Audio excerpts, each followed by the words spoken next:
اعوذ باللہ من الشیطان الرجیم بسم اللہ الرحمن الرحیم الحمد للہ رب العالمین والعاقبۃ للمتقین والجنۃ للمطیعین والنار للملحدین ثم الصلاة والسلام علی اشرف الانبیاء والمرسلین شفیع المذنبین نبینا ابی القاسم محمد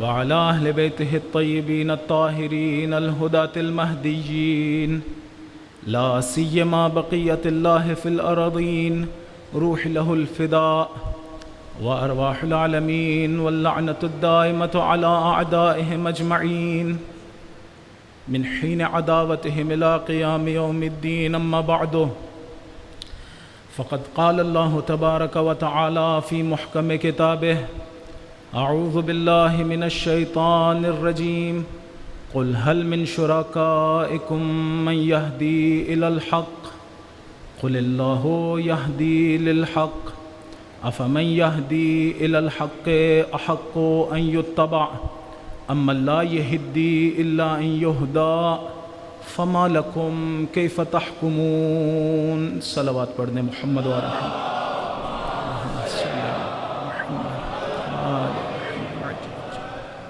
خداوند متعال کا نہایت شکر گزار ہوں جس نے ایک مرتبہ پھر ہم سب کو یہ توفیق عنایت کی کہ اس کا اور اس کے پاک بندوں کا ذکر بجا لا سکیں۔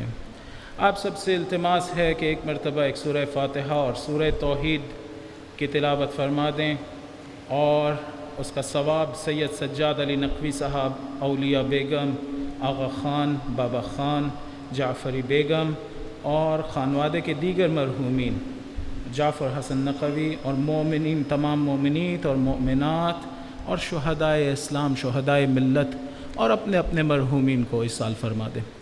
اس سے پہلے ایک درود پڑھیے محمد و آل محمد علیہ السلام، محمد وآل محمد وعجل فرجهم ولعنهم۔ بسم اللہ الرحمن الرحیم الحمد للہ رب العالمین الرحمن الرحیم مالک یوم الدین ایاک نعبد و ایاک نستعین اہدنا الصراط المستقیم الصراط الذین انعمت علیہم غیر المغضوب علیہم ولا الضالین۔ بسم اللہ الرحمن الرحیم قل هو اللہ احد اللہ الصمد لم یلد ولم یولد ولم یکن له کفوا احد۔ بسم اللہ الرحمن الرحیم قل هو اللہ احد اللہ الصمد لم یلد ولم یولد ولم یکن له کفوا احد۔ بسم اللہ الرحمن الرحیم قل هو اللہ احد اللہ الصمد لم یلد ولم یولد ولم یکن له کفوا احد۔ درود پڑھیے محمد و آل محمد علیہ السلام، اللہم صل علی محمد و آل محمد وعجل فرجهم ولعن اعدائهم۔ خدا کی بارگاہ میں دعا گو ہوں۔ بسم اللہ الرحمن الرحیم الہی بک یا اللہ یا اللہ یا اللہ یا اللہ یا اللہ یا اللہ یا اللہ یا اللہ یا اللہ یا اللہ یا ارحم الراحمین یا ارحم الراحمین یا ارحم الراحمین یا ارحم الراحمین یا ارحم الراحمین یا ارحم الراحمین یا ارحم الراحمین۔ الہی بحق فاطمہ وأبيها وبعلها وبنيها والسر المستودع فيها صلی علی محمد و آل محمد۔ خدایا ہم سب کے تمام مرحومین کے، ہمارے رشتہ داروں کے، بہن بھائیوں کے، والدین کے، تمام مومنین کے، ذوی الحقوق کے، خدایا گناہان کبیرہ و صغیرہ کو معاف فرما۔ خدایا ہمارے آقا و مولا کے ظہور میں تعجیل فرما، ان کے دل مقدس کو ہم سے راضی و خوشنود قرار دے، ہم سب کو ان کے انصار و شیعوں میں سے قرار فرما۔ خدا ہم سب کی عاقبت بخیر فرما، خدا ہم سب کو رزق حلال واسع عنایت فرما، مادی و معنوی رزق عنایت فرما۔ خدا ہم سب کو، جن لوگوں کو ہم جانتے ہیں، جن لوگوں نے دعاؤں کے لیے کہا، جسمانی اور روحانی بیماریوں سے شفائے کامل و عاجل عنایت فرما۔ خصوصاً پہلے بھی اگر یہاں پر کسی کے لیے اعلان ہوا ہو، یا ان لوگوں کو جنہیں میں جانتا ہوں، یا آج ایک دوست نے کہا ان کی والدہ محترمہ بیمار ہیں، خدا اپنی بارگاہ سے صحت کاملہ، شفاء کامل و عاجل عنایت فرما۔ خدایا وہ دعائیں جو مومنین کے دلوں میں اپنی بارگاہ میں قبول و منظور فرما۔ خدا علماء اعظام، ماتمی نوحہ خان، عزاداران سید الشہداء، مراج اعظام، خدا ان سب کو اپنی حفاظت میں قرار فرما۔ خدا ہمیں حج و عمرہ و زیارات کا شرف عنایت فرما۔ مظلومین عالم کی نصرت فرما، خصوصاً پارا چنار کے مظلوموں کی خدا نصرت فرما۔ ہمیں اور ہماری نسلوں میں تا قیامت اپنی اور اہل بیت علیہم السلام کی معرفت، محبت و ولایت عنایت فرما۔ خدایا جو مانگا ہے وہ بھی عنایت فرما، جو نہیں مانگ سکے ہماری ضروریات ہیں، حاجات ہیں، خدا اپنی بارگاہ سے ہم سب کو عنایت فرما۔ دعاؤں کی قبولیت کے لیے، مریضوں کی شفا یابی کے لیے، مجلس کی قبولیت کے لیے، عبادات کی قبولیت کے لیے، بالخصوص آقا و مولا کے ظہور میں تعجیل کے لیے ایک درود پڑھیے محمد و آل محمد۔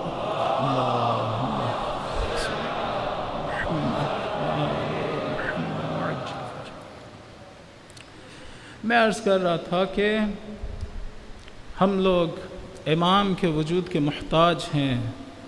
ہر فیض خداوند متعال سے ہم تک آتا ہے امام کے ذریعے سے، عادلانہ تقسیم ہوتی ہے، اور ہم اگر بہتر ہونا چاہیں، ایک اچھے مسلمان بننا چاہیں، ایک اچھے مومن بننا چاہیں، متقی و پرہیزگار، جتنی بھی صفات حسنہ ہیں وہ حاصل کرنا چاہیں اور اپنے رتبے سے اٹھ کر بلندی پر جانا چاہیں، تو محتاج ہیں کہ خداوند متعال اپنے امام کے ذریعے سے، یعنی جسے اس نے امام بنائے، ولی کے ذریعے سے ہمیں ایک درجے سے دوسرے سے تیسرے تعین، کہ ہم مقام یقین پر یعنی توحید یقینی تک پہنچ جائیں، نہ وہ توحید تصوری جو ہمارے ذہنوں میں ہے وہ نہیں، توحید یقینی تک پہنچ جائیں۔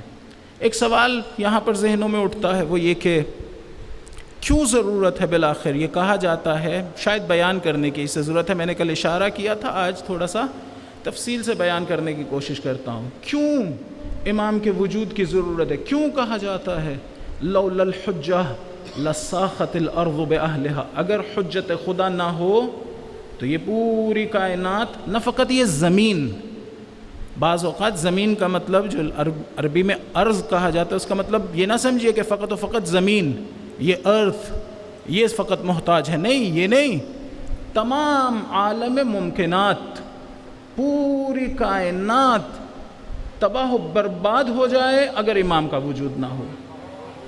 کیوں؟ کیسے؟ دیکھیے، ہم عام طور سے یہ سمجھتے ہیں کہ ہمارے وجود میں آنے کے لیے ایک علت کی ضرورت تھی، وہ علت چونکہ موجود تھی ہم وجود میں آئے۔ حقیقت میں ماں باپ ہمارے وجود کی علت نہیں ہوتے، حقیقت میں علت ہمارے وجود کی خداوند متعال ہے۔ ماں باپ ذریعہ ہیں، وسیلہ ہیں، ماں باپ معد ہیں، بہرحال معدات میں سے ہزاروں لاکھوں قسم کے معدات ہیں۔ معد کا مطلب یہ ہوتا ہے کہ یعنی علت تامہ اثر کرے، اس کے لیے دو چیزیں چاہیے ہوتی ہیں، ایک یہ کہ کوئی رکاوٹ نہ ہو، مثلا آگ تب جلائے گی جب لکڑی گیلی نہ ہو، آگ کے جلانے میں کوئی کمی نہیں ہے، لیکن جب تک لکڑی گیلی رہے گی تب تک نہیں جلے گی۔ اس کا مطلب یہ کہ ایک مانع اور رکاوٹ موجود ہے لکڑی میں، وہ نہیں ہونا چاہیے تاکہ آگ جلا سکے۔ یا مثلا لکڑی تب جلے گی جب میں اسے آگ کے قریب لاؤں گا، آگ وہاں ہو، لکڑی ادھر ہو تو پھر بھی نہیں جلے گی۔ رکاوٹ جو رستے میں رستہ ہے، فاصلہ ہے، اسے ختم کروں گا تو آگ اپنا اثر کرے گی، درست ہے؟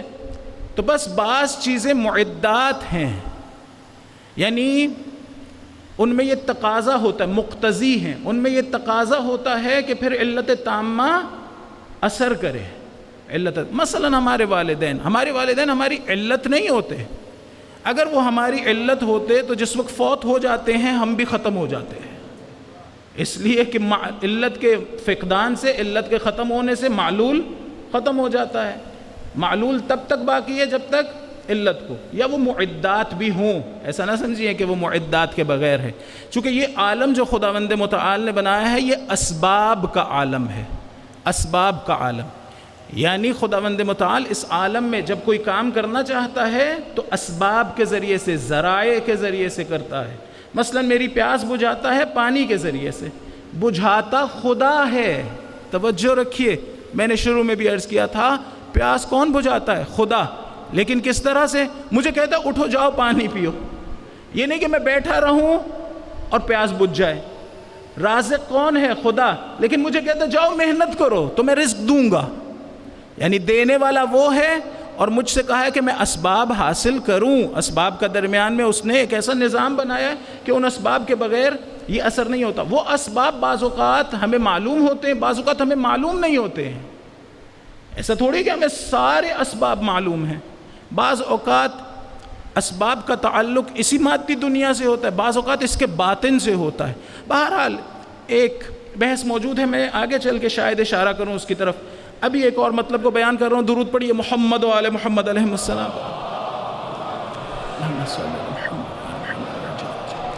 تو ہمارے ذہنوں میں یہ ہے کہ ہمارے وجود میں آنے کے لیے تو علت کی ضرورت تھی، لیکن وجود میں باقی رہنے کے لیے علت کی ضرورت نہیں ہے۔ ہمارے دادا محترم کہتے تھے کہ خداوند متعال نے یہ جو چھوٹی سی یہ سورہ ہے اور اس کی پہلی آیت سورہ فاتحہ الحمدللہ رب العالمین، وہاں کیوں نہیں فرمایا الحمدللہ خالق العالمین؟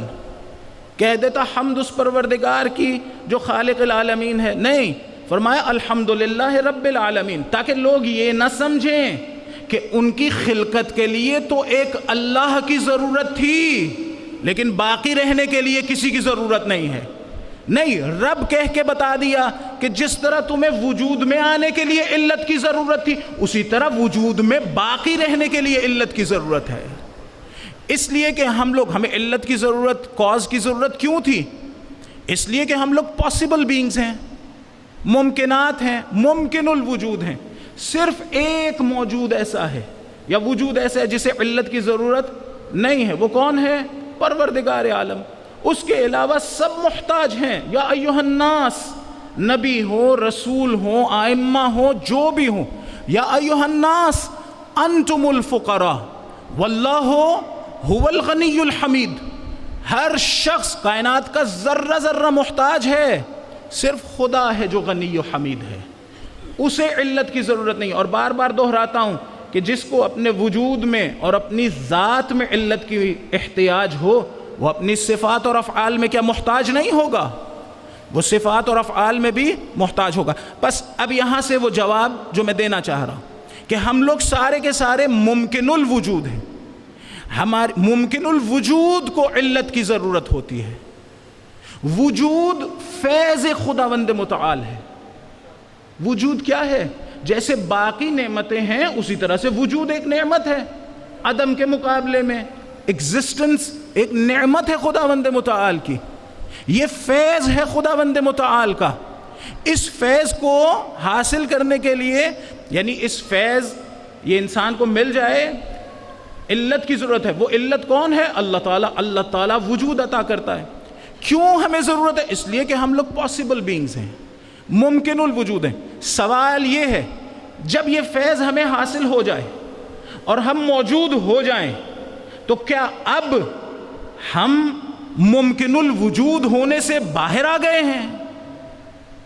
دیکھیں، میں ممکن الوجود تھا، پاسبل بینگ، ہو سکتا تھا آؤں اس جہان میں، ہو سکتا تھا نہ آؤں۔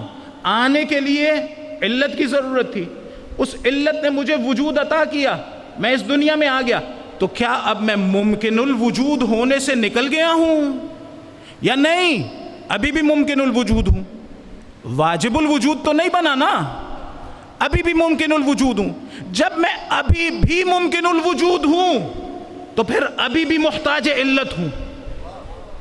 جب میں ابھی بھی ممکن الوجود ہوں تو میں ابھی بھی محتاج علت ہوں۔ جس طرح اس دنیا میں آنے کے لیے محتاج تھا، اس میں باقی رہنے کے لیے بھی محتاج ہوں۔ خوب، یہ جو ایجاد ہے، اسی لیے علماء کہتے ہیں دم بدم ایجاد ہے، ہر لمحے ایجاد ہو رہی ہے۔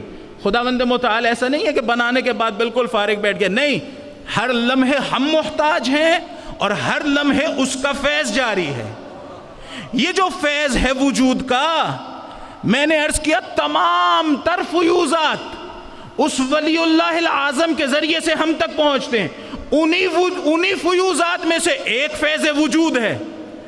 اگر وہ نہ ہو تو میں خدا سے قبول کرنے کے قابل ہی نہیں رہوں گا. نہ فقط میں، کائنات کا کوئی ذرہ قبول نہیں کر سکے گا. وہ فیض جاری کرنا چاہتا ہے لیکن ولی خدا کے ذریعے سے فیض جاری ہوگا. اب اگر ولی نہ ہو تو کس طرح سے یہ فیض مجھ تک پہنچے؟ اور جب پہنچے گا نہیں تو باقی کیسے رہوں گا؟ جب یہ فیض مجھ تک پہنچے گا نہیں تو اب سمجھ آئی کہ امام کے وجود کی طرف احتیاج فقط حکومت کے لیے نہیں تھی، میں لمحے لمحے میں اس کا محتاج ہوں. درود پڑھیے محمد و آل محمد علیہ السلام. میں لمحے لمحے میں اس کا محتاج. وہ نہ ہو، نہ فقط وجود کے علاوہ جتنی بھی فیوزات خداوند متعال ہیں، میں کسی ایک کے کسی چیز میں خود سے انڈیپینڈنٹ نہیں ہوں. جب محتاج خدا ہوں، خدا عطا کرتا ہے لیکن خدا نے اسباب کی یہ کائنات بنائی ہے. فیوزات جاری ہونے کے لیے اور ہم تک پہنچنے کے لیے مجرائے فیض، واسطہ فیض بنایا. وہ واسطہ فیض میں نے کل عرض کیا تھا، آپ کو مثال دی تھی بجلی گھر کی اور ہمارے گھروں کی. اس کو ذہن میں رکھیے. ایک درود پڑھیے محمد و آل محمد علیہ السلام. میرا خیال ہے میں نے یہ چند سوالوں کا جواب بھی دے دیا کہ مثلا میں کسی مشکل میں پڑتا ہوں تو کیا کروں؟ خدا کی طرف رجوع کروں. بالکل ایسا ہی ہے، بالکل ایسا ہی ہے. اگر کسی انسان کی طرف رجوع کروں تو کیا ہوگا؟ یعنی مثلا میں کسی سے کہوں میری مدد کر دو مثلا، یا مثلا یہ جو کوشش کرنے کا کہا گیا ہے، دیکھیے میں پڑھتا ہوں اور پھر جواب دیتا ہوں. میں خدا سے کسی بھی مشکل میں سب سے پہلے رجوع کروں، اس کے علاوہ کسی سے رجوع نہ کروں. لیکن جو سعی کرنے کا خدا نے حکم دیا ہے، کہا ہے، اس کے بعد اس کے لیے کیا کیا جانا چاہیے؟ دیکھیے توجہ کریں. خدا بند متعال نے مجھ سے یہ نہیں کہا کہ تم نے اسباب کی طرف نہیں جانا. خدا نے مجھ سے یہ نہیں کہا کہ تمہیں جب پیاس لگے گی تو تم نے پانی نہیں پینا ہے. خدا نے کہا نہیں، جب پیاس لگے گی تو تم نے پانی ہی پینا ہے، لیکن جب پانی پی رہے ہوگے تو یہ نہ سمجھنا یہ بجھا رہا ہے تمہاری پیاس. جب یہ پیاس پانی پینے سے جب پیاس بجھے گی تو توجہ میری طرف رکھنا. یہ نہیں سمجھنا کہ یہ پانی پیاس بجھا رہا ہے، اس کو میں نے ہی وہ طاقت دی ہے کہ اس کے ذریعے سے بجھے. بس پانی پیتے وقت بھی توجہ کس طرف ہونی چاہیے؟ ہر چیز اسی طرح سے، ہر چیز. جس وقت ہم امام کو بلاتے ہیں، امام علی علیہ السلام کو مدد کے لیے بلاتے ہیں، بالکل ٹھیک کام ہے، خدا نے انہیں بنایا ہی اس کام کے لیے ہے. لیکن وہ جب ہماری مدد فرمائیں تو اس وقت یہ نہ سوچئے کہ وہ مستقل ہیں اپنے وجود میں. نہیں، مستقل نہیں ہیں، نہ اپنے وجود میں نہ اپنی صفات میں. وہ جو مدد کر رہے ہیں وہ طاقت اور قدرت بھی خدا کی دی ہوئی ہے اور خدا کے اذن ہی سے مدد کر رہے ہیں اور اسی کو راضی کرنے کے لیے کر رہے ہیں، اسی کو راضی کرنے کے لیے کر رہے ہیں. لہٰذا ان سے مدد مانگی جائے گی. مجھے تعجب ہوتا ہے بعض اوقات دیکھ کے، قرآن کہتا ہے وَتَعَاوَنُوا عَلَى الْبِرِّ وَالتَّقْوَىٰ، ایک دوسرے کی مدد کرو. عون، ایک دوسرے کی مدد کرو. کس میں؟ بر و تقویٰ، نیکی کے کاموں میں، تقویٰ کے کاموں میں. نہ جانے کیسے مسلمان اس مطلب تک پہنچے کہ ایک دوسرے کی مدد کرنا شرک ہو جائے گی. ہم ایک دوسرے کی مدد کریں تو شرک ہو گئی، ایسی کوئی تھوڑی بات ہے. نہیں، ہاں یہ ضرور کہا جاتا ہے. توجہ کریں، اب بات ذہن میں آ گئی ہے تو میں عرض کر دوں. کیا کہا جاتا ہے؟ دیکھیے کیا کہا جاتا ہے کہ نہیں جی، جس وقت رسول خدا صلی اللہ علیہ وآلہ وسلم یا باقی ائمہ علیہم السلام، ایک درود پڑھیے محمد و آل محمد علیہ السلام.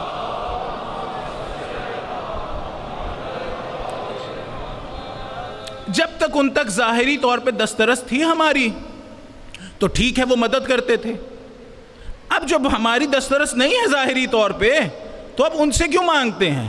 اب وہ نہیں آپ کی مدد کر سکتے. اور بعض لوگوں کا واقعہ آیت اللہ قراءتی، آغا قراءتی، وہ آیت اللہ کہنے سے ذرا وہ کہتے ہیں میں نہیں ہوں آیت اللہ اس لیے اصلاح کر رہا ہوں. آغا قراءتی بقی میں کھڑے تھے اور وہ متوع جو وہاں موجود تھا اس نے کہا یہ جو تم ان قبروں والوں سے مدد مانگ رہے ہو یہ کچھ نہیں کر سکتے، یہ تمہاری مدد نہیں کریں گے. کہا ابھی دکھاتا ہوں.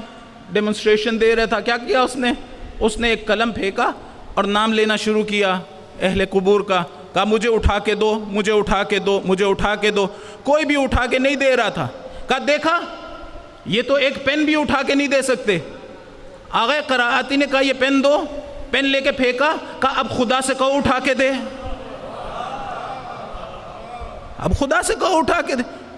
بابا ان کا مدد کرنے کا مطلب یہ تھوڑی ہے کہ وہ العیاذ باللہ تمہارے خادم ہیں، اور ان کا مدد کرنے کا طریقہ بھی یہ نہیں ہے خدا مدد کرتا ہے یہ تھوڑی کرتا ہے کہ وہ خود چل کے آ جاتا ہے، نہیں، وہ اپنے کسی نمائندے کو بھیج دیتا ہے۔ وہی اسباب جو میں ذکر کر رہا ہوں، یہ ساری کی ساری کائنات، سبحان اللہ، یہ ساری کی ساری کائنات خدا کی جنود ہیں، خدا کا لشکر ہے۔ یہ ممبر خدا کا لشکر، اس کا حصہ، یہ مائک خدا کے لشکر کا حصہ، یہ امامہ، یہ ابا کبا، یہ در و دیوار، خدا ان میں سے کسی ایک سے کہے نا کہ مصطفیٰ کو ختم کرنا ہے تو 2 لمحے میں ختم۔ یہ سب خدا، ہمارے استاد کہا کرتے تھے جب چلتے ہو تو اس طرح سے چلو جیسے ایک بہت بڑے لشکر کے درمیان میں چل رہے ہو، کسی لمحے خدا چاہے تو تمہیں ختم کر سکتا ہے۔ یہ پوری کائنات لشکر خدا، اس لشکر خدا میں ہوتا ہے نا کچھ سپاہی ہیں، کچھ کمانڈر ہیں، کچھ سپہ سالار لشکر ہیں، بس ولی اعظم یعنی وہی سپہ سالار لشکر، وہ جس کے انڈر سارے ہیں باقی۔ ایک درود پڑھیے محمد و آل محمد علیہ السلام۔ تو مجھے کیا کہا ہے؟ مجھے کہا ہے سعی کرو، جاؤ کوشش کرو، کماؤ، جاؤ پیسہ کمانے کی کوشش کرو، جاؤ اپنی زندگی، عبادت خدا مند متعال ہے، اپنے بچوں کے لیے رزق لے جاؤ، لیکن جب رزق لے کے جاؤ گے تو یہ نہ سوچنا تم رازق بن گئے ہو، رازق خدا مند متعال ہے۔ درود پڑھیے محمد و آل محمد علیہ السلام۔ بالکل یہ باقی باتیں بھی بالکل درست لکھی ہیں کہ جب میں مدد مانگ رہا ہوتا ہوں یا کوئی مدد کر رہا ہوتا ہے یا میں خدا سے کہوں کہ خدایا اس کے فلاں کے دل میں میرے لیے رحم ڈال، یہ ساری چیزیں درست ہیں۔ سب سے پہلا کام انسان کو یہ کرنا چاہیے کہ خداوند متعال کے دروازے پر جانا چاہیے، ہر چیز میں، ہر چیز میں۔ انسان بیمار ہو جائے تو ڈاکٹر پہ جانے سے پہلے خدا کے پاس جانا چاہیے۔ ڈاکٹر ایک وسیلہ ہے، دوائی ایک وسیلہ ہے، خداوند متعال چاہے گا تو اس کے ذریعے سے مجھے شفا ملے گی، لہٰذا ساری جگہوں پر جانے سے پہلے خدا کے سامنے جانا چاہیے۔ بعض علماء کہتے ہیں فوراً انسان کو استغفار کرنا چاہیے، بعض کہتے ہیں پرانی جو نعمتیں تھیں ان سب کا شکر ادا کرنا چاہیے، دعا کرنی چاہیے، صدقہ دینا چاہیے وغیرہ۔ اب یہ ذرا دیکھیے، میں رب دیتا ہوں بحث کو، یہ جو ہم دعا کرتے ہیں، مجھے امید ہے کہ میں نے شاید جواب دے دیا ہوں، وہ جو دوست تھے جنہوں نے مجھے دیا تھا، اگر نہیں دے سکا ہوں بعض سوالوں کا، مثلاً والدین کی اطاعت کے بارے میں پوچھا گیا ہے، اگر کل دے پایا تو انشاءاللہ ضرور۔ دیکھیے بات سنیے، پھر سے دہراتا ہوں بات کو، آپ لوگوں کے ذہنوں میں ہے، خود سے اگر یہ بحث جو میں نے آپ کے سامنے پیش کی ہے ایک چھوٹے بھائی کی حیثیت سے، اگر اسے اپنے ذہن میں گھماتے رہیں، آپ کے لیے خود سے بہت سی چیزیں حل ہوتی چلی جائیں گی۔ میں نے کیا کہا تھا؟ یہ عبادتیں، یہ افعال جو ہم انجام دیتے ہیں، یہ کیا کرتے ہیں؟ یہ ہم میں استحقاق پیدا کرتے ہیں، یہ ہم میں استعداد پیدا کرتی ہیں، یہ ہم میں قابلیت پیدا کرتی ہیں۔ گناہوں سے بچا رہنا یہ ہمارے وجود میں ایک کیپیسٹی کریٹ کرتا ہے۔ جتنی زیادہ یہ طہارت ہمارے وجود میں ہوگی اتنی زیادہ کیپیسٹی ہوگی، اتنا زیادہ ولی خدا کے اذن سے ہمیں مراتب پر لے جائے گا۔ سمپل۔ جتنی زیادہ ہم میں یہ عبادتیں کیا کام کرتی ہیں؟ یہ میرے نفس کو پاک کرتی ہیں، یہ میرے نفس کو پاکیزہ کرنے کے لیے آئی ہیں۔ آپ تھوڑی دیر کے لیے کیا کرتے ہیں؟ کھڑے ہوئے نماز میں اللہ اکبر الحمدللہ رب العالمین سمع اللہ لمن حمدہ سبحان ربی العلی۔ اگر اس تھوڑی سی دیر میں آپ نے اپنی توجہ ہر چیز سے کاٹی ہوئی تھی تو یہی تطہیر اور تزکیے کا پروسیس ہو رہا ہے۔ اگر آپ نے غیر خدا سے اپنے کو کاٹا ہوا تھا اور خدا سے وصل کیا ہوا تھا تو اسی کے ذریعے سے آپ پاک ہو رہے ہیں۔ جتنا زیادہ پاک ہو جائیں گے اتنا زیادہ کیپیسٹی ایجاد ہوگی، جتنی ظرفیت ایجاد ہوگی اتنا زیادہ فیض تلقی کریں گے، اتنا زیادہ خدا سے فیض لے لیں گے، لیکن یہ فیض ولی کے ذریعے سے آئے گا۔ اسی لیے علماء نے کہا ہے یہ جو ہم دعا کرتے ہیں خدایا میرے رزق میں برکت دے، اضافہ کر دے، پہلے اضافہ نہیں تھا، اب اضافہ ہو گیا دعا کے بعد. ایسا ہی ہے, دعا کرنے سے ہم اس کے ایمان رکھتے ہیں کہ یہ ہوگا. دعا کریں گے, پہلے شفا نہیں ملی ہوئی تھی, اب مل جائے گی. یہ دعا کیا کام کرتی ہے؟ اللہ تعالیٰ کوئی ہماری طرح سے ہے؟ ایک صاحب مجھ سے کچھ نہیں مانگ رہے تھے, لیکن پھر آ کے بڑے ادب سے تواضع کے ساتھ کھڑے ہو گئے اور کہا فلاں چیز مجھے دے دیں, تو میں نے دے دی اس لیے کہ انہوں نے مانگی ہے. کیا یہ پہلے نہیں دینا چاہ رہے تھے؟ اب جب مانگی تو دے رہے ہیں. اللہ تعالیٰ اس طرح سے نہیں ہے. اللہ تعالیٰ دائم الفضل علی البریہ ہے. اس کا فیض, اس کا فضل جاری و ساری ہے. وہ دینا چاہتا ہے. دعا کرنے سے پہلے بھی دینا چاہتا تھا, دعا کرنے کے بعد بھی دینا چاہتا ہے. دعا نے اللہ تعالیٰ میں کوئی تبدیلی ایجاد نہیں کرنی. جو بدل جائے وہ خدا ہی کیسا. جس میں تبدیلی آ جائے وہ خدا نہیں ہوتا. بس دعا کرنے سے یہ نہ سمجھیے گا کہ ہم کیا پدی اور کیا پدی کا شوربہ. ہماری اتنی حیثیت نہیں کہ اللہ تعالیٰ کے ارادوں میں تبدیلی ایجاد کریں. کائنات میں کسی میں اتنی حیثیت نہیں ہے کہ وہ اللہ تعالیٰ کے ارادے بدلے. دعا کرنے سے پہلے بھی دینا چاہتا تھا, دعا کرنے کے بعد بھی دے رہا ہے. اس لیے نہیں کہ اس میں تبدیلی آئی ہے, دعا کے ذریعے سے مجھ میں تبدیلی ایجاد ہوئی ہے.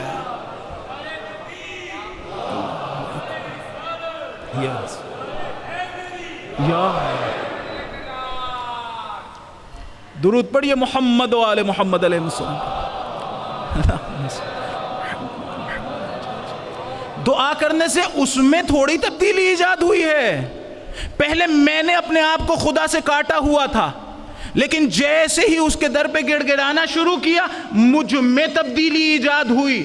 اب اگر اس نعمت کا استحقاق رکھتا ہوں تو اس وجہ سے کہ دعا کی تھی, اس میں تبدیلی نہیں آئی ہے, تبدیلی مجھ میں آئی ہے. یہی تبدیلی, یہی جو ایک دل کا بدلنا ہے, یہی ولی اللہ العظم پھر سے دعا کرنے سے کیا ہوگا؟ دعا کرنے سے اسی تبدیلی کے مستحق ہو جائیں گے. اور یہ تبدیلی خدا کی طرف سے جاری ہے, یہ فیض جاری ہے, اور ولی کے ذریعے سے. بعض اوقات ایسا ہے کہ فرض کریں, خدا نہ کرے ایسا ہو, ایک شخص نے گناہ کرنے کا سوچا ہوا تھا, وہ چلتے چلتے, یہ ہوا لوگوں کے ساتھ, ایک کے ساتھ نہیں کئیوں کے ساتھ, گناہ کرنے کا سوچا ہوا تھا, لیکن چلتے چلتے ایک جگہ پر دیکھا کہ مجلس امام حسین ہو رہی ہے.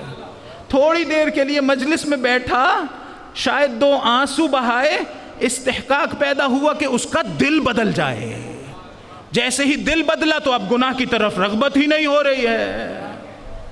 ایک شخص, ان سے میں نے خود سنا, معلم اخلاق تھے, انہوں نے اس شخص سے خود سنا تھا جس کے ساتھ پیش آیا, کہا مجھ سے گناہ نہیں چھوٹتا تھا, تو میں حرم حضرت عباس علیہ السلام جا کے میں نے ان سے کہا مولا خدا نے جو تمہیں ولایت دی ہے, میں یہ گناہ چھوڑنا چاہتا ہوں, طاقت نہیں ہے.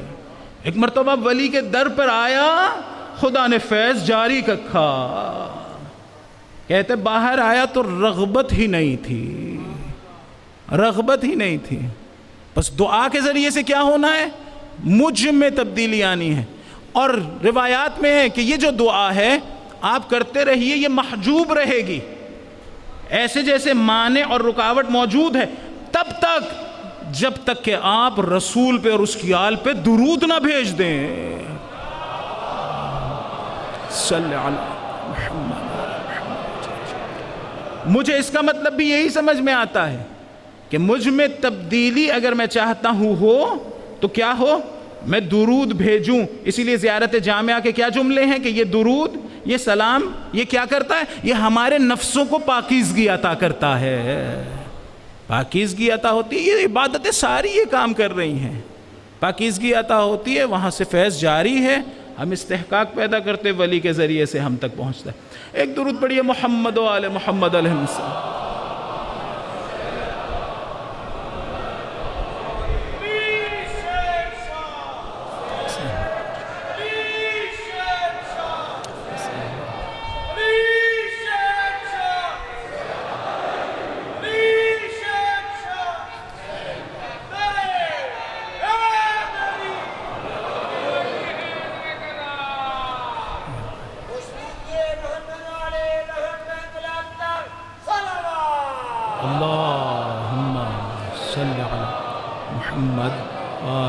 محمد وعجل فرجهم.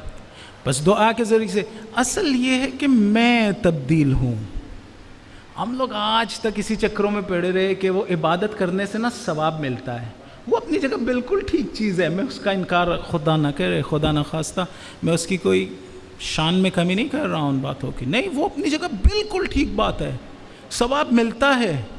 لیکن فقط ثواب ملنے کی بات نہیں ہے، بات یہ کہ ہم تبدیل ہوتے ہیں. ہر مرتبہ جس قدر زیادہ معرفت سے اور جس قدر زیادہ خلوص سے عبادت کریں گے اتنے زیادہ بدلیں گے، اتنے زیادہ تبدیل ہو جائیں گے. جس قدر طاقت سے، شدت سے توبہ کریں گے اتنے زیادہ ہم تبدیل ہو جائیں گے. جس قدر گناہوں سے دور رہیں گے اس قدر ہم تبدیل ہو جائیں گے. بعض قرآن کی آیتوں کے ترجمے ہم لوگ درست نہیں کرتے. میں بہرحال بعض اوقات توجہ کرتا ہوں کتنی جگہوں پر ہم لوگ ترجمے درست نہیں کر رہے ہوتے. وَلَئِن شَكَرْتُمْ لَأَزِيدَنَّكُمْ، اگر تم لوگ شکر بجا لاؤ گے تو کیا ہوگا؟ خدا کیا کرے گا؟ نعمتیں زیادہ کر دے گا. یہ ترجمہ ہے ہی نہیں. خدا نے نہیں کہا کہ اگر تم لوگ شکر بجا لاؤ گے، میں نے تمہیں نعمت دی ہے، نعمت ولایت دی ہے اور دیگر نعمتیں دی ہیں، اگر تم لوگ شکر بجا لاؤ گے تو میں نعمتیں زیادہ کر دے گا. نہیں کہا وَلَئِن شَكَرْتُمْ لَأَزِيدَنَّكُمْ، اگر تم لوگ شکر بجا لائے تو میں تم میں زیادتی ایجاد کروں گا. یعنی پہلے تم کچھ اور کا استحقاق رکھتے تھے، اب شکر بجا لانے کے بعد تم میں تبدیلی ہوگی. اب تم کچھ اور کا استحقاق رکھو گے. جب تمہارا استحقاق بدلا تو نعمتیں بھی بدل گئیں. جب استحقاق بدلا تو نعمتیں بھی بدل گئیں. درود پڑھیے محمد و آل محمد علیہ السلام.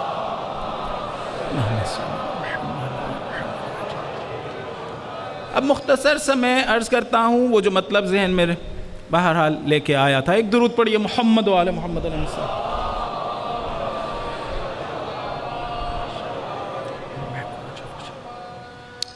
کہا وَجَعَلْنَا مِنْهُمْ أَئِمَّةً يَهْدُونَ بِأَمْرِنَا، ہم نے انہیں امام بنایا ہے، انسانوں نے نہیں انہیں امام بنایا ہے.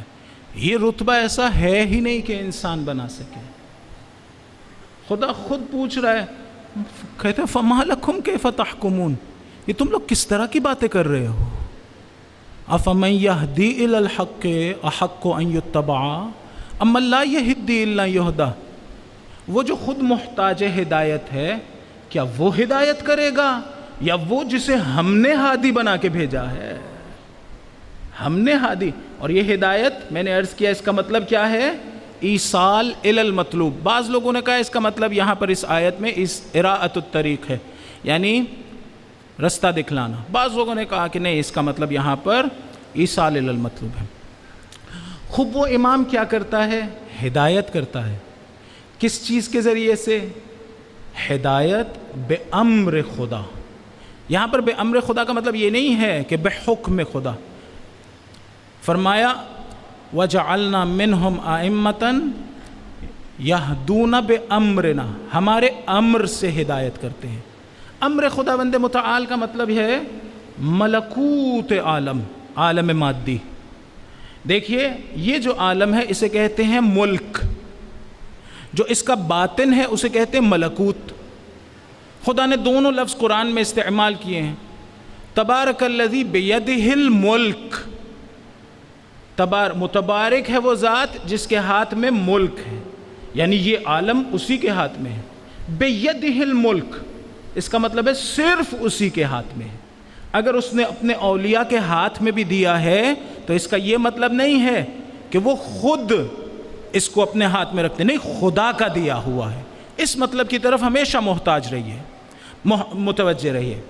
اور پھر فرمایا سورہ یاسین میں انما امرہ اذا اراد شیئا ان یقول له کن فیکون فسبحان الذی بیدہ ملکوت کل شیء والیہ ترجعون.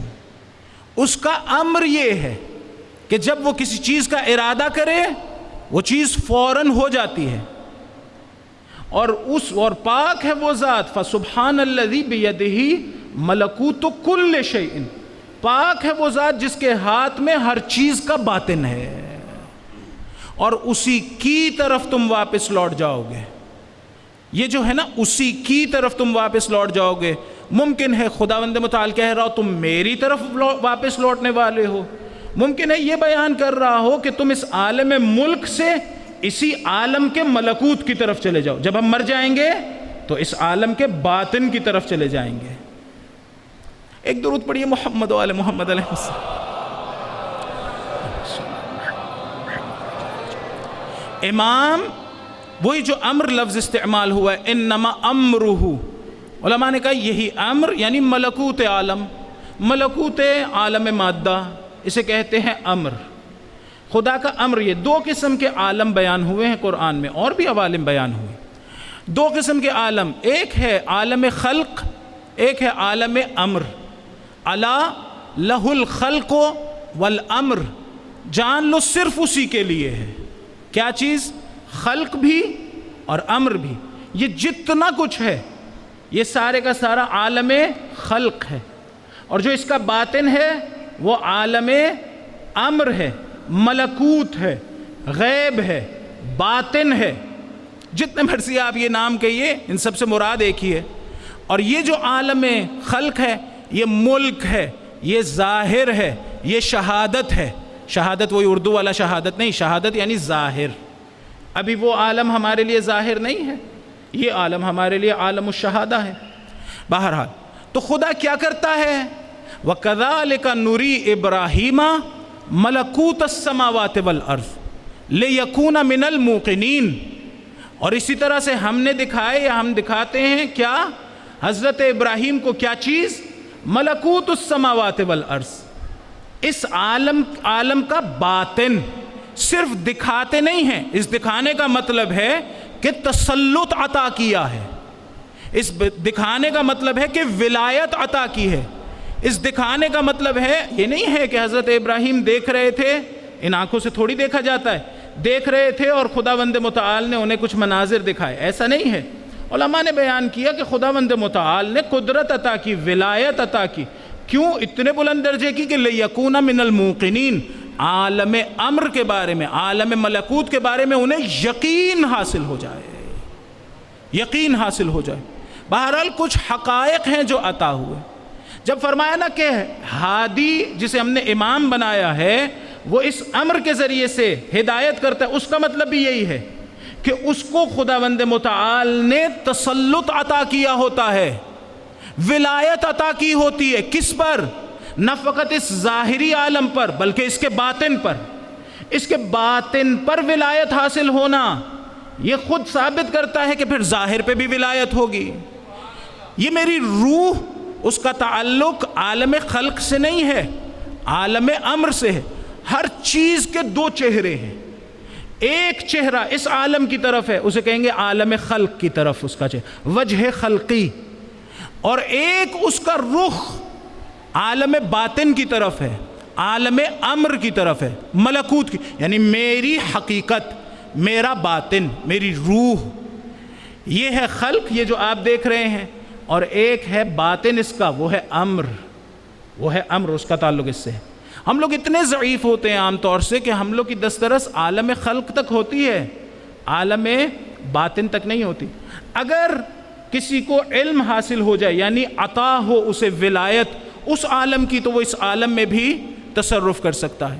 یہ جو میں کہتا ہوں میرا دل بدل دیتا ہے ولی خدا، اس کا مطلب یہ نہیں ہوتا کہ یہ گوشت کا لوتھڑا بدلا جاتا ہے. اس کا مطلب یہ ہوتا ہے کہ وہ روح جس کا تعلق عالم امر سے ہے اس میں تغیر ایجاد ہو جاتا ہے، وہ اس میں تغیر ایجاد کرتا ہے. اولیاء اللہ اور بھی اس طرح سے جنہیں خداوند متعال جتنی ولایت دے وہ یہ کام کر سکتے ہیں. کوشش کروں گا اس کو ادامہ دوں، پوری طرح سے بیان کروں. اولیاء اللہ اس کو انجام دیتے ہیں، خداوند متعال کی دی ہوئی ولایت ہے. کیوں یہ ولایت عطا ہوتی ہے؟ کیوں یہ احاطہ عطا ہوتا ہے؟ اس لیے کہ خداوند متعال انہیں اپنے علم کا مظہر بناتا ہے. خدا علم دیتا ہے باطن اشیاء کا. وہ علم کانسیپٹس کی شکل میں نہیں ہوتا، حقیقت کی شکل میں ہوتا ہے. جب یہ ہوتا ہے تو انہیں ولایت حاصل ہوتی ہے. خداوند متعال کے احاطے کی باطن جو ہے وہ قرآن نے بیان کیا کہ علم ہے، علم، لیکن عام علم نہیں، علم حضوری.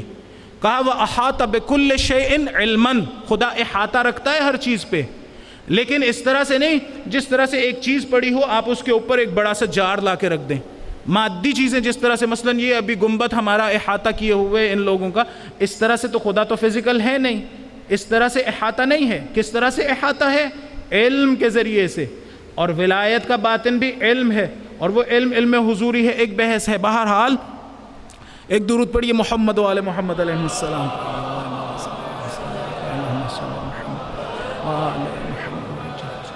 تو جس کو وہ ولایت حاصل ہو وہ پھر تبدیلی ایجاد کر سکتا ہے،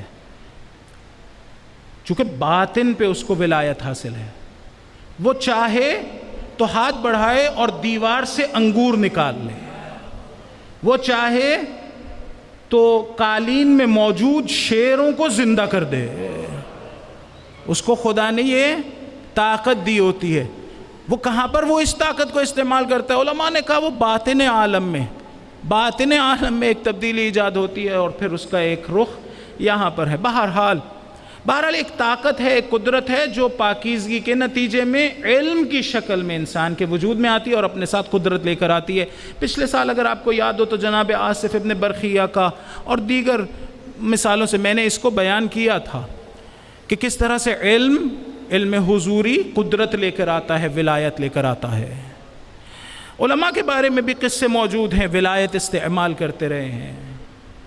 آغا قاضی طباطبائی کے بارے میں ایک شخص، ممکن ہے انہوں نے اس جگہ پر ولایت ہی استعمال کی ہو. ایک جگہ پر ایک شخص تھا عبد فرار کے نام سے، نجف میں. جب وہ آتا تھا تو لوگ اسے دیکھ کے ڈرتے تھے اور بھاگ جاتے تھے. ایک مرتبہ آیا، دیکھا آغا قاضی طباطبائی، دیکھا ایک مولانا کھڑے ہیں اور بھاگ نہیں رہے ہیں. انہوں نے اس سے کہا تم بھاگے کیوں نہیں ہو ابھی تک؟ کہا کیوں بھاگ جاؤں؟ کہا مجھے نہیں جانتے، میں عبد فرار ہوں. فرار کا مطلب یعنی بھاگنے والا. یہ ہم لوگوں کو تو بہت اچھی طرح سے معلوم ہے نا، بھاگنے والا. تو ایک مرتبہ انہوں نے کہا کس سے بھاگ رہے ہو؟ خدا سے یا اس کے رسول سے. صرف اتنا سا جملہ کہا اور چلے گئے. اگلے دن صبح درس میں آئے، اپنے شاگردوں سے کہا ایک ولی خدا کے جنازہ پڑھانے کے لیے جانا ہے، تم لوگ ساتھ چلو. وہ شاگرد ساتھ گئے تو دیکھا علاقے سے باہر عبد فرار کے گھر آئے ہیں. عبد فرار کا جنازہ خود پڑھایا. ان شاگردوں نے اس کی بیوی سے پوچھا کیا ہوا تھا؟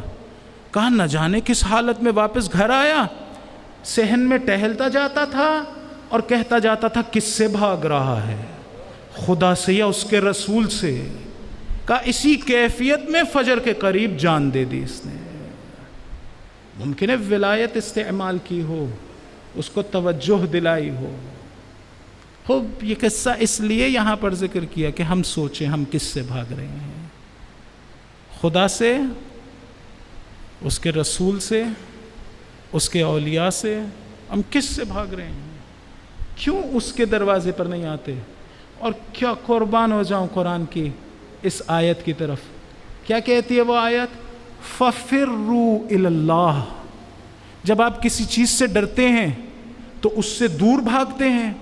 خدا وہ خوبصورت ہستی ہے، خدا وہ خوبصورت، ہمارا خدا اس قدر خوبصورت ہے کہ جب انسان کے دل میں اس کے لیے خشیت ایجاد ہو تو قرآن کہتا فَفِرُّوا إِلَى اللَّهِ، اسی کی طرف دوڑو، اس سے دور نہ دوڑو، اسی کی طرف واپس جاؤ. یہ فرق ہے اور یہی حقیقی خوف ہے. وہ دوسرا خوف نہیں. خدا نے اس طرح کے خوفوں سے ہمیں نہیں کچھ کہا اس طرح کا خوف و خشیت ہونی چاہیے. اس کے ولی کے در پہ واپس آئیں، اس کے در پہ واپس آئیں. اسی ولایت میں سے یا انہی اولیاء میں سے ایک ولایت یا ایک درجہ ولایت حضرت عباس علیہ السلام کے پاس ہے. لاکھوں لوگ ایک وقت میں بعض اوقات حرم میں موجود ہوتے ہیں یا دور بیٹھے ہوتے ہیں، آواز دے رہے ہوتے ہیں. ان کے القاب میں سے، اور وہ میں نے قصہ جو آپ کو بیان کیا وہ بھی یاد رہے، ان کے القاب میں سے یہ باب الحوائج. لاکھوں لوگ، ہزاروں لاکھوں لوگ ایک ہی وقت میں آواز بھی دے رہے ہوتے ہیں، اور دعا بھی ان کے وسیلے سے مانگ رہے ہوتے ہیں اور وہ عطا بھی کرتے ہیں. تو عالم دین کہہ رہے تھے، انہوں نے کہا ان کا تمام باتوں کو سن لینا یہ دلیل ہے اس بات پہ کہ صاحب ولایت تکوینی ہے. آپ اگر 10 لوگ مجھ سے بات کرنا شروع کریں تو میں کن کی بات سن سکتا ہوں؟ ایک کی بھی نہیں سن سکوں گا. تو سب کی بات سن لینا اور جواب دینا یہ دلیل ہے کہ صاحب ولایت ہے. روایت میں ہے کہ قیامت کے دن امام علی علیہ السلام جناب زہرا سلام اللہ علیہا سے کہیں گے کہ اے بی بی، ہماری امت کی بخشش کے لیے، ان کی شفاعت کے لیے آپ کے پاس کیا رکھا ہے اپنے خزانے میں؟ بی بی کیا جواب دیں گی؟ کہیں گی مولا میرے بیٹے عباس کے 2 بازو کافی ہے.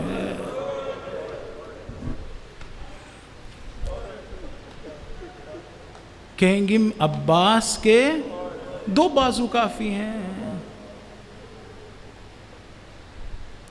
ایسی بلند شخصیت جس کے لیے امام معصوم کہتے ہوں السلام علیکہ ایہا العبد الصالح.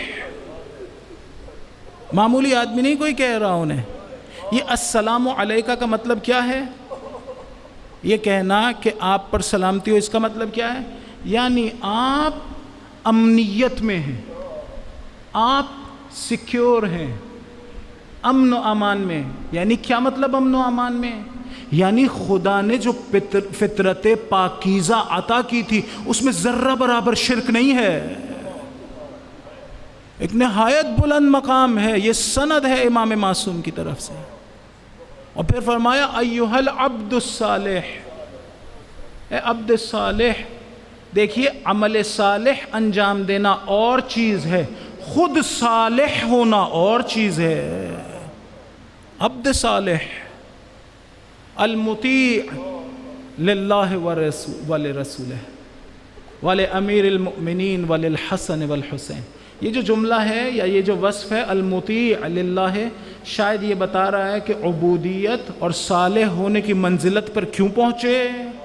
اس لیے کہ مطیع پروردگار ہیں، اس لیے کہ مطیع رسول خدا ہیں، اس لیے کہ مطیع جناب امیر اور باقی ائمہ ہیں. نہایت بلند مقام رکھنے والی شخصیت. میں کتاب میں دیکھ رہا تھا اہل بیت کی توجہ حضرت عباس علیہ السلام کی طرف بہت زیادہ ہوتی تھی، بہت زیادہ تھی.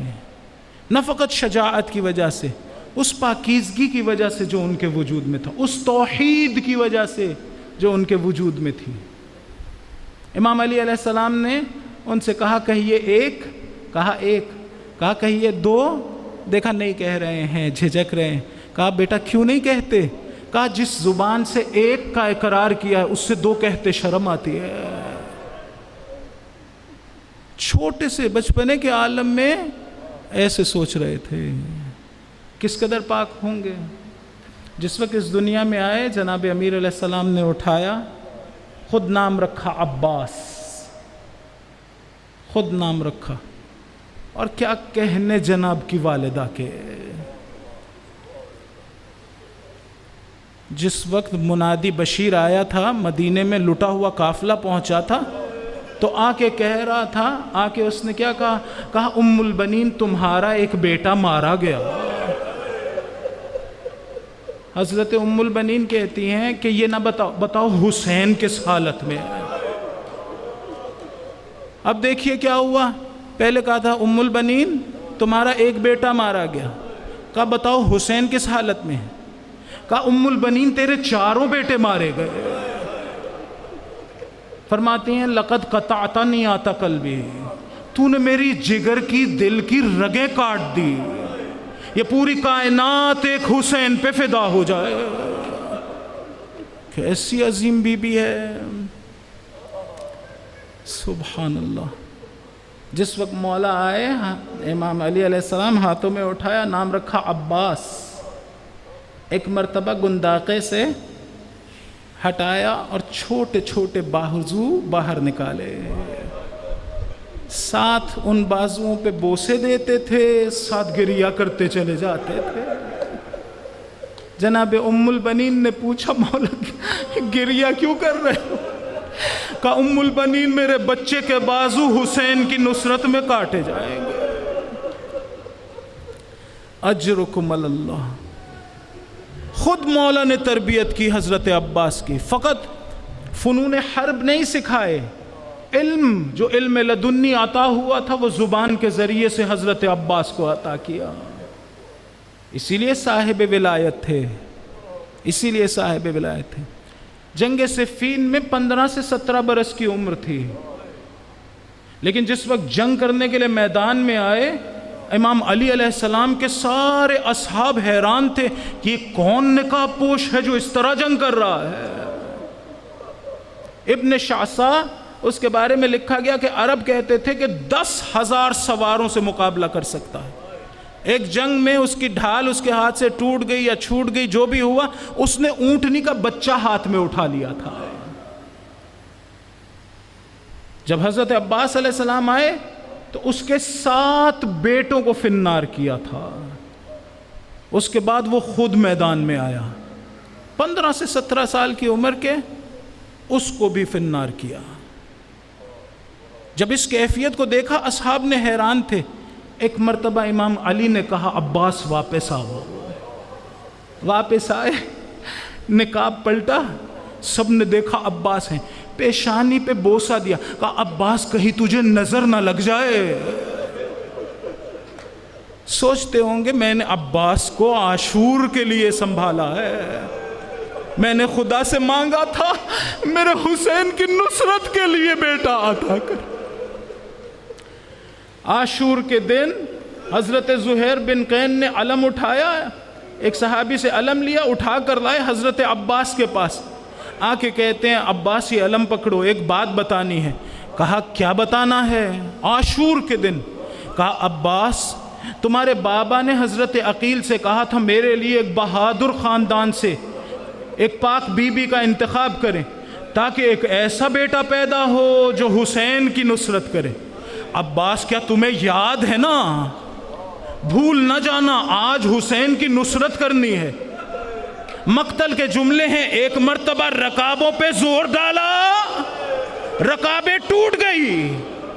اتشجعنی فی مثل ھذا اليوم، اے زہیر کیا آج جیسے دن میں تو مجھے شجاعت دلا رہا ہے؟ شاید کہتے ہوں آج ایسی جنگ دکھاؤں گا جو میں نے اپنے بابا سے سیکھی ہے۔ کس قدر اچھے لگتے ہوں گے، سوچ کے بتائیں حضرت عباس کو کتنا شوق ہوگا کہ امام حسین علیہ السلام کا دفاع کریں۔ بیویوں کی کیا حالت ہوگی، بیویوں کا کیا عالم ہوگا۔ حضرت عباس کا جانا کوئی معمولی چیز نہیں ہے۔ آپ نے سن رکھا ہے نا کہ جس وقت حضرت عباس کے سرحانے پہنچے تو امام کہہ رہے تھے الآن انکسر ظہری، عباس میری کمر ٹوٹ گئی۔ امام علی علیہ السلام کو جس وقت پتا چلا تھا نا حضرت جعفر طیار شہید ہو گئے تو علی نے کہا تھا الآن انفصم ظہری، میری کمر ٹوٹ گئی۔ یا امام حسین کہہ رہے تھے، یہ امام حسین کی کیفیت تھی۔ جناب زینب کی کیا کیفیت تھی؟ جس وقت امام حسین علیہ السلام آخری مرتبہ وداع کرنے حضرت امام زین العابدین کے خیمے میں آئے تو شاید بہت زیادہ بدل چکے تھے، یا حضرت امام زین العابدین پہ غشی طاری تھی، سہارا دیا، اٹھ کے بیٹھے، ایک مرتبہ آنکھیں کھولی، شاید بابا کو پہچان نہ سکے۔ کیا سوال کیا؟ بعض علماء نے کہا پہلا سوال یہ کیا، کہا بابا اینا امی العباس، بابا میرا چچا عباس کہاں گیا؟ جانتے تھے اگر وہ ہوتے میرے بابا کی یہ حالت نہ ہوتی۔ جناب زینب پاس بیٹھی تھی، ابھی سے پہلے گریہ نہیں کر رہی تھی، جیسے ہی عباس کا نام سنا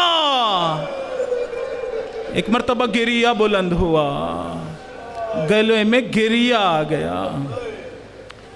حضرت عباس علیہ السلام آئے امام حسین علیہ السلام کے پاس، پہلے اپنے 3 بھائی میدان جنگ میں بھیج چکے، ان کے لاشیں لائے جا چکے، وہ شہید ہو چکے۔ بعض علماء کہتے ہیں کیوں عباس نے پہلے اپنے 3 بھائیوں کو بھیجا اور پھر خود گئے؟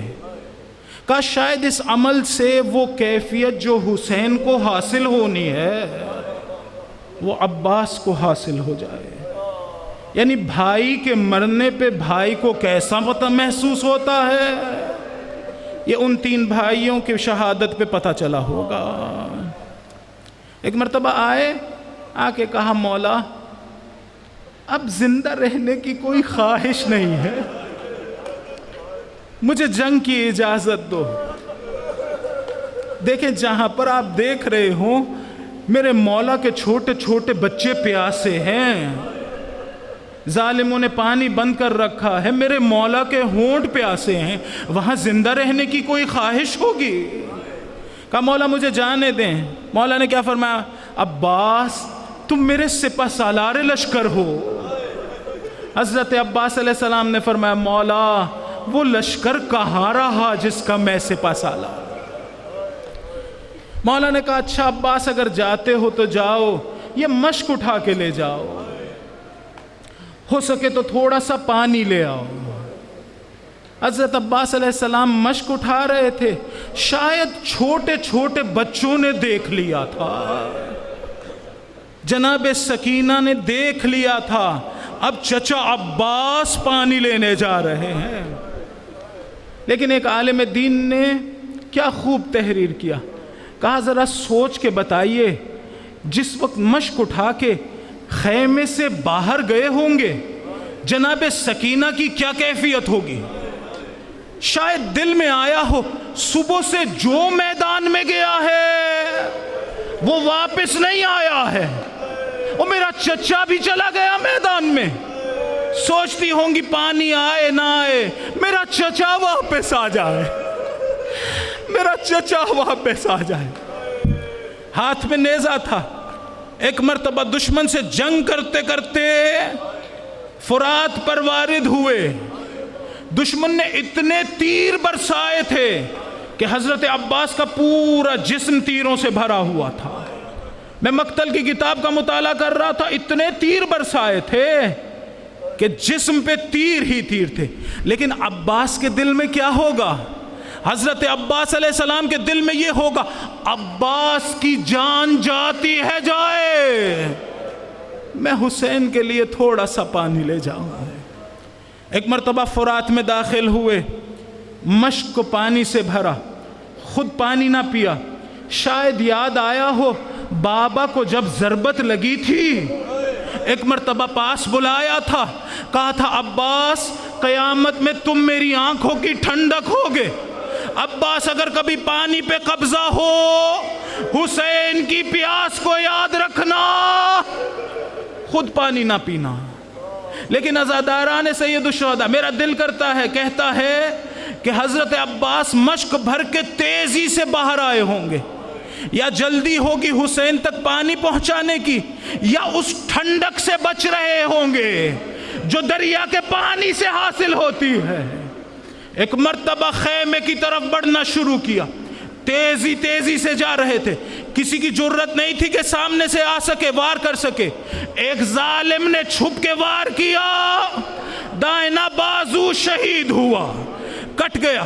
حضرت عباس نے مشک کو دانتوں میں دبوچا، خیمے کی طرف بڑھ رہے تھے، یہاں ایک اور ظالم نے چھپ کے وار کیا، حضرت عباس کا دوسرا بازو قلم ہوا، لیکن عباس خیمے کی طرف بڑھتے جا رہے ہیں، ظالم تیر برسا رہے ہیں، ایک تیر آنکھ میں لگا، مولا بڑھتے جا رہے ہیں، ایک تیر سینے میں لگا، حضرت عباس بڑھتے جا رہے ہیں، ایک تیر کا مشک میں لگنا تھا، جناب عباس نے گھوڑا موڑا، فرات کا رخ کیا، ایک ظالم آگے بڑھا۔ حضرت عباس ایک عالم کے خواب میں آئے، تو لوگوں کو میری مصائب کیوں نہیں سناتا؟ کہا مولا پڑھتا ہوں، سناتا، کہا نہیں لوگوں کو نہیں بتایا، میں چلتے ہوئے گھوڑے سے زمین کربلا پر گرا، میرے ہاتھ نہیں تھے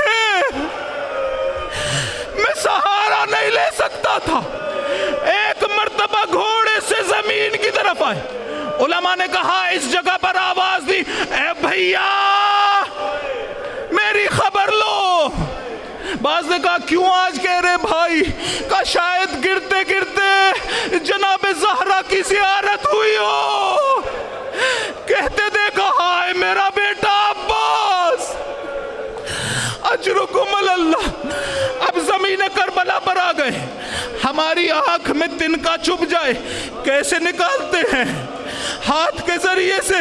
وہ جس کے ہاتھ ہی نہ ہو وہ تیر کیسے نکالے گا؟ اپنے سر کو جھٹکا دیا, تیر نہ نکلا. ایک مرتبہ بیٹھ کے زانوں میں تیر پھنسایا, کھینچنا چاہتے تھے, ظالم نے گرز مارا. سر شگافتہ ہوا. ادھر امام حسین مقتل کی طرف دوڑے. ارے آنکھوں کا نور تو علی اکبر کے جانے سے جا چکا تھا. مقتل کی طرف دوڑ رہے. راوی کہتا ہے میں نے دیکھا زمین کربلا پہ جھکے, کوئی چیز اٹھائی سینے سے لگائی, تھوڑی دور آگے گئے, پھر جھکے, پھر کوئی چیز اٹھائی سینے سے لگائی.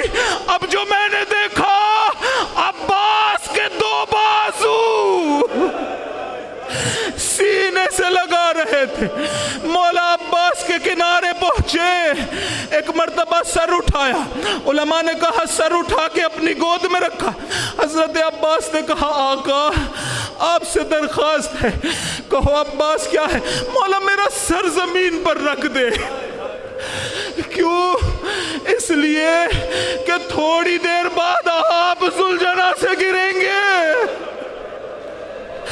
آپ کا سر گود میں رکھنے والا کوئی نہ ہوگا. پھر کہا, بعض علماء نے اس طرح پڑھا, کہا مولا سے کہا مولا اگر میرے ہاتھ سلامت ہوتے میں آپ کو زحمت نہ دیتا, مولا میری آنکھ سے تیر نکال دیجئے. اس کے بعد مقتل کی کتاب کہتی ہے مولا سے کہہ رہے تھے مولا آپ سے ایک خواہش ہے. کہیے عباس کیا بات ہے؟ مولا میرا جنازہ خیموں میں نہ لے جانا, مولا یہی رہنے دینا. کیوں؟ مولا مجھے سکینہ سے شرم آتی ہے. میں اسے وعدہ کر کے نکلا تھا میں پانی لاؤں گا, یا شاید یہ سوچ رہے ہو اور میں نے حسین کو دیکھا تھا اس سے علی اکبر کی لاش نہیں اٹھتی تھی, اور میری لاش کیسے اٹھے گی؟ مولا میری لاش یہی رہنے دینا. ایک مرتبہ امام شاید علم اٹھایا ہو, خیمے میں واپس آئے, اس خیمے میں داخل ہوئے جو حضرت عباس کا خیمہ تھا. ایک مرتبہ چوب خیمہ کو ہٹایا, خیمہ نیچے گرا. چھوٹے چھوٹے بچے سمجھ گئے ہوں گے ارے ہمارا چچا مارا گیا. ماتم حسین, ماتم.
حسین یا حسین.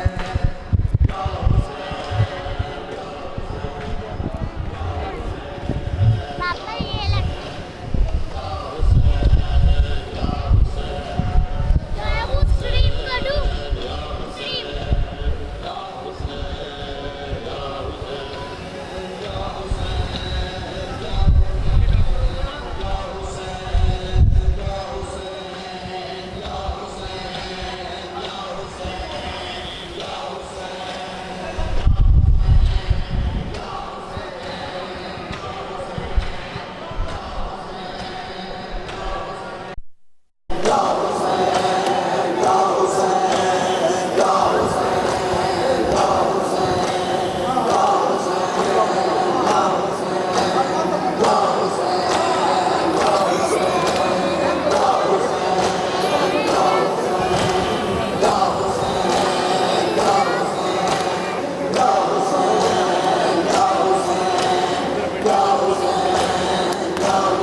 اللہ